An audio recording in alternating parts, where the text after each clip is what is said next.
guns are, a problem in this country.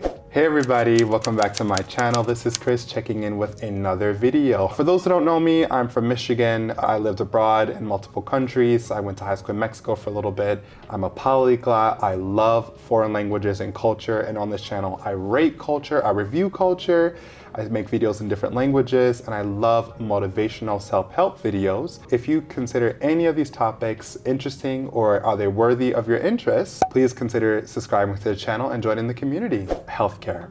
Healthcare in this country. America arguably has some of the greatest healthcare services in the entire world. I think I read a study recently that America, out of all the developed nations, pays the most into the pot.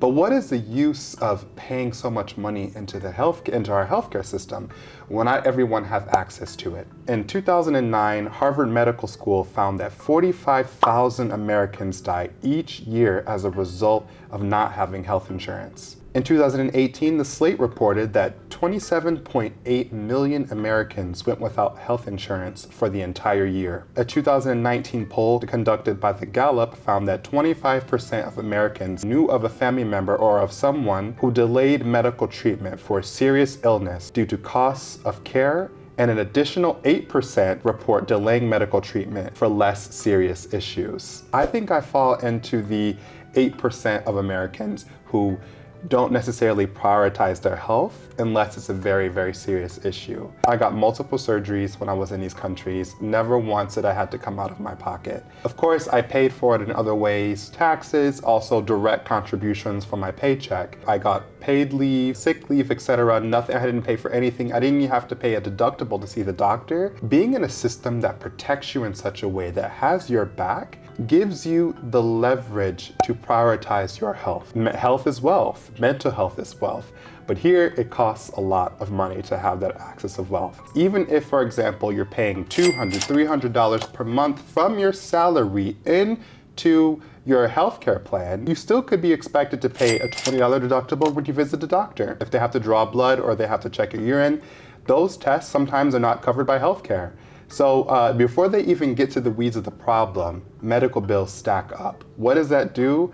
That socializes, I feel, the American mind to devalue your health. It leaves thousands of people to self-medicate. They will try to go to the store and buy medicine that actually it does more harm than good. It doesn't even address the situation, and I think that is really unfortunate. I have paid $3,000, for example, for this medical insurance plan that I have to use student loans to pay for. And yet I still need to pay $5 to see the doctor. And people would say, oh, that's an extreme, Chris, is only $5. But if you've been in different countries where you literally don't have to pay a dime, after you've already paid 240 euros from your salary directly into the healthcare system, for example, in Germany, $5 is a lot of money. It's a lot of money. And that's only to see the doctor. That's not to get the testing done. That's not to get all of that, etc.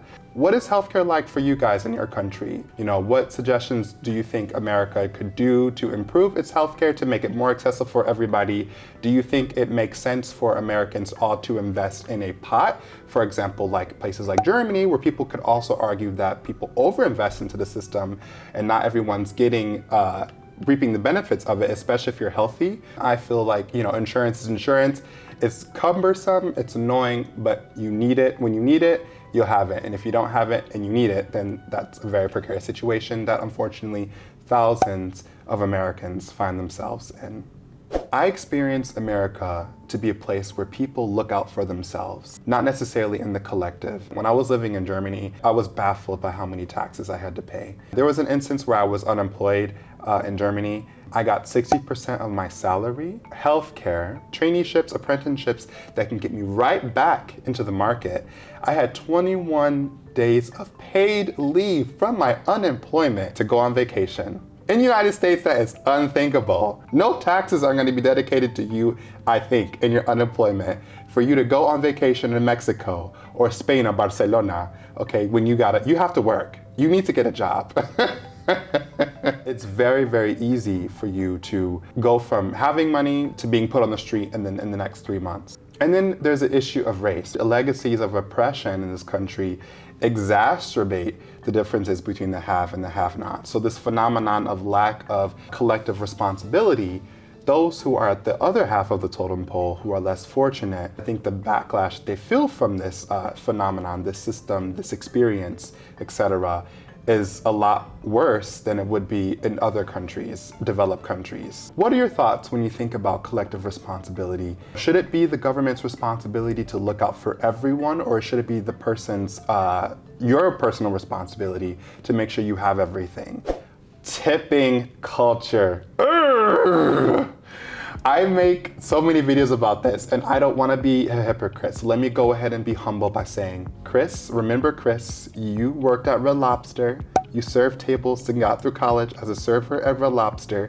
You got your people skills through tipping culture, okay? And you made it through college and paid for college with tipping culture. So don't be too critical.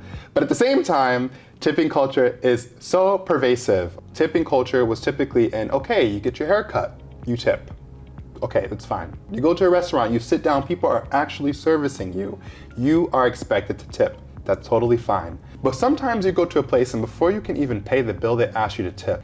And the tipping machine is like the machine that you tap on is big. There's lines of people behind you. So you feel guilty for not wanting to tip, right? It really makes me think about how these corporate culture, these companies, for example, are manipulating you into feeling bad. I don't make any money. I have no income, basically. I'm a student relying on scholarships and on student loans. How should I meander the situation? Should I not go out to eat? Could the solution be that everyone stopped tipping and then that would force corporate cultures to actually appropriately pay their employees and not make the salary aspect a responsibility of the consumer who is going to your establishment for an experience? Yeah, I don't have a solution. What do you guys think? How is tipping culture in your country? Guys, guns. Guns, guns, guns. I don't even need to explain it.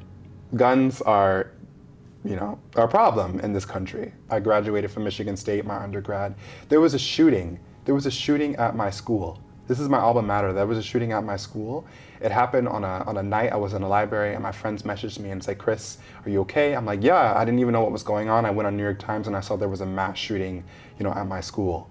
And you know what people said to me? Instead of speaking about like the issue and the problem, because this is how so desensitized we've become to gun violence. Thank God, Chris. Thank God that you weren't there. Thank God that you weren't there. Thank God that you weren't there. Thank God that you were nowhere to be, or that this hasn't happened to you. Of course, I'm grateful that I wasn't there. But then I also think it's a real tragedy that people have to say that. There could be a shooting that I could be a victim of, and someone else could see that on the news and say the exact same thing. That is the real tragedy about gun violence in the United States. Many of us have become desensitized to it. It doesn't mean that we are indifferent, but in order to tolerate it, in order to not panic, in order to not freak out all the time about gun violence, there has to be a level of acceptance. This is the way it is at the moment, and I hate that that is how it is. If we could live in a society that didn't have guns, I would really appreciate it. I really would. I would feel safer. I think many people would feel safer. I think this will make this a safer country overall. But yeah, there are Americans who think that we should have guns, and they're in their full right to do that. But I personally think that it would be a better and safer society if we didn't have guns. Yeah. America is one of the wealthiest countries on planet Earth. We can afford to improve our transportation system. This whole country, these 50 united great states, it's a huge country, but it's very difficult to get around this country. For example, if you're not on the East Coast, if you're not on the West Coast. I am going back to Michigan actually very soon to visit my family. And before I get to Michigan, I have spent $300 on the flight, round trip. 300 more bucks, basically, on a car rental because I don't have a car. My parents, they live in different cities. 600 bucks, that's not including the insurance or the gas. And I'm only going for 4 days, mind you. Going for 4 days because of how expensive it is. But it's cheaper, honestly, to travel abroad than it is to travel domestically sometimes, if you're going, for example, from one coast to the next. Where America excels in terms of its transportation and public transport system is on the East Coast.